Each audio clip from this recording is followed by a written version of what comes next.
Olha aqui, hoje é segunda-feira, começo de uma nova semana, dia 9 de novembro de 2020. Eu quero dizer para vocês que eu não acredito no que está acontecendo no Amapá. Não é possível que ninguém se emocione, que ninguém vá lá para o Amapá resolver isso. Não falo nem desse completo apedeuta que é esse presidente da República, que não serve para nada, que em vez de governar só disputa as eleições municipais, usando todos os meios que o presidente da República tem para fazer propaganda de cabos eleitorais, mas sobre isso nós vamos voltar. E fica sustentando no Ministério de Minas e Energia esta besta quadrada que é o almirante Bento Albuquerque. Que olha, o almirante Bento Albuquerque está conseguindo desmoralizar a questão das privatizações da energia elétrica no Brasil. Lá no Amapá caiu uma chuva, caiu um temporal, não interessa. O Amapá está com várias famílias sem energia elétrica, sem água, sem nada, e não tem ninguém pensando nessas famílias, né? Todo mundo pensando no seu empreguinho.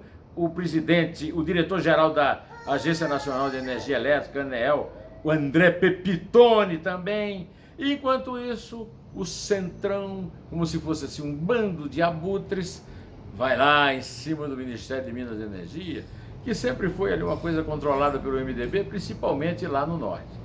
A empresa privada, que é responsabilizada por esse absurdo desse apagão, não é a única responsável. É responsável, mas o que é que acontece nas privatizações? O Estado privatiza qualquer setor, pega uma renda, um dinheiro desses leilões e bota no bolso dos dirigentes partidários, através de propinas. Todos nós estamos acostumados com isso. E aí, o Jair Bolsonaro, que é o agente desse sistemão, o que é que faz?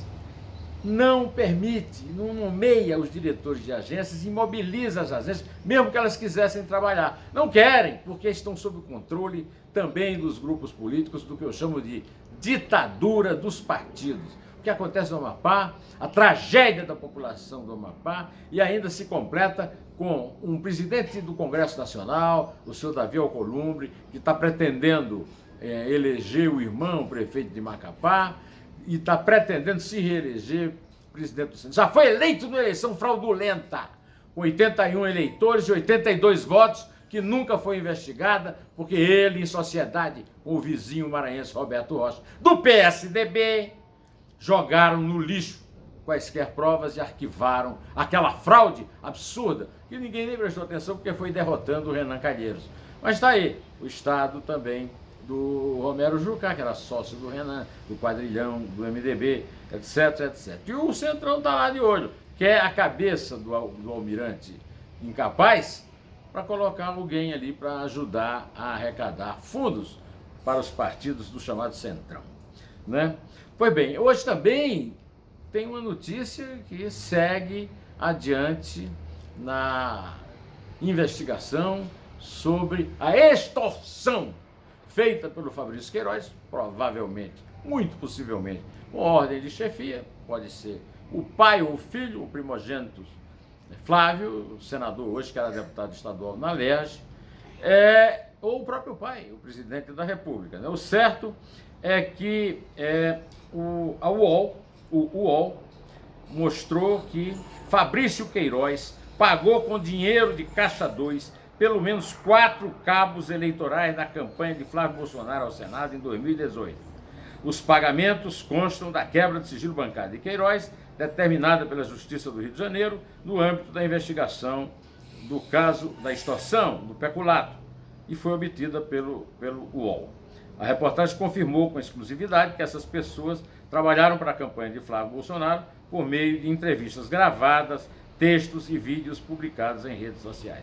Foram 15 transferências bancárias da conta de Queiroz para essas pessoas, no total de R$12 mil, entre 3 de setembro e 8 de outubro de 2018, período da campanha eleitoral, até o dia seguinte, no primeiro turno.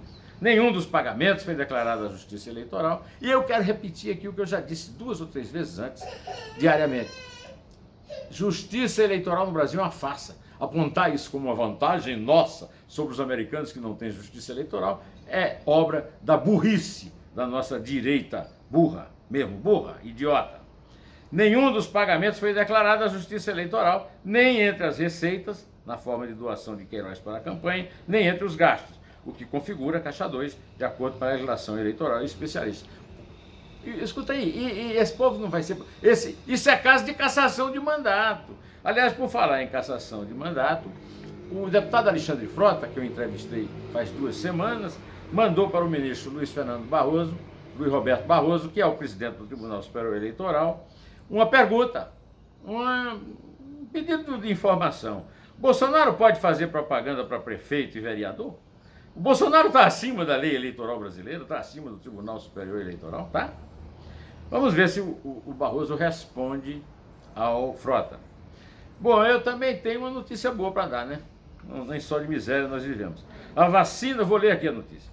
A vacina desenvolvida pela farmacêutica Pfizer e a empresa de biotecnologia BioNTech, Pfizer americana, BioNTech alemã, apresentou uma eficácia de mais de 90% em proteger pessoas contra o coronavírus na comparação com um placebo, de acordo com a análise preliminar feita por um comitê de monitoramento independente. Essa notícia de ensaio clínico. Essa notícia foi dada hoje também junto com a notícia de que o governador de São Paulo, João Dória, acaba de anunciar que as primeiras 120 mil doses de vacina Coronavac, né, da Sinovac chinesa e do Instituto Butantan, ainda já chegaram a São Paulo, aliás, chegarão a São Paulo no próximo dia 20, e o governo estadual aguarda a aprovação da Anvisa para poder começar a aplicar a vacina. Mais uma coisa, o Bolsonaro vai ter que prestar contas à população, principalmente às vítimas da pandemia da Covid-19. Hoje de manhã, na Rádio Eldorado, eu conclamei os nossos ouvintes lá, meus do Heisen e da Carolina, a lerem um brilhante artigo, lá no mesmo espacinho que eu publico, quarta-feira sim, quarta-feira não. Depois da manhã teremos um artigo meu lá, um artigo magnífico do meu mestre, do meu guru, o professor da USP, Modesto Carvalhosa. O Modesto Carvalhosa comenta essa ideia fajuta do senhor Ricardo Barros, líder do governo, líder do Centrão, de fazer uma nova Constituição usando o Congresso. Ele escreveu o artigo que chama-se Nova Constituição, está na página 2 do Estadão e tem a seguinte linha fina, aquela linha que resume o artigo, né? Uma que ponha o Estado a serviço da nação e não o contrário, como é hoje. Aí eu vou ler para você ter uma ideia do brilho do raciocínio do professor Carvalhosa, 2 parágrafos que terminam o artigo na página 2 do Estadão, o Jornal onde eu trabalho. É urgente a criação de uma nova república realmente democrática, fundada numa Constituição com os seguintes princípios normativos: proibição de reeleição, voto distrital puro, voto não obrigatório, partidos federais, estaduais e municipais autônomos e independentes entre si, em face do regime federativo, apuração pública das eleições mediante voto impresso acoplado às urnas eletrônicas, candidaturas independentes dos partidos políticos para todos os cargos eletivos nas 3 esferas federativas, perda do mandato por iniciativa dos eleitores, o chamado recall,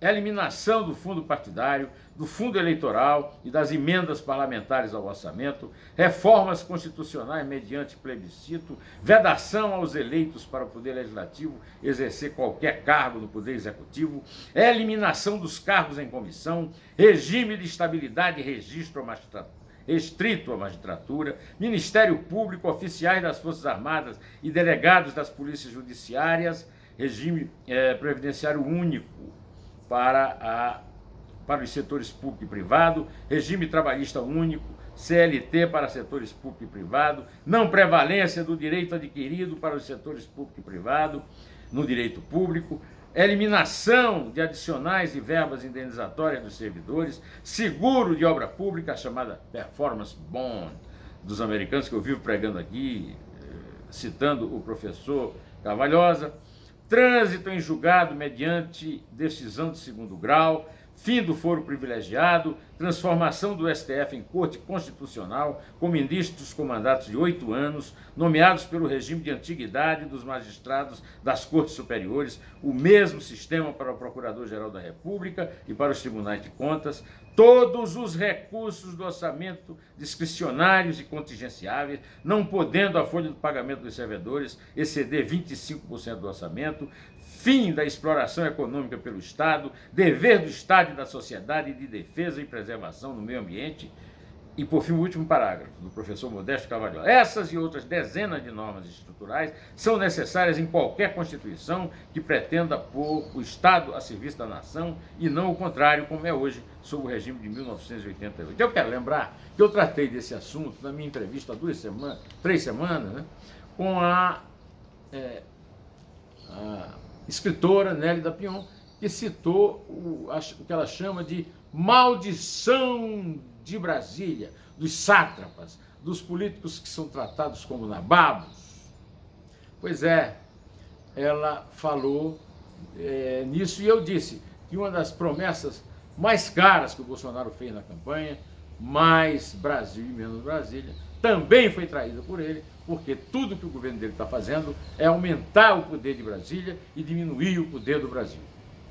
Aqui ficamos, por aqui mesmo, direto ao assunto, em pé, e só a verdade nos salvará.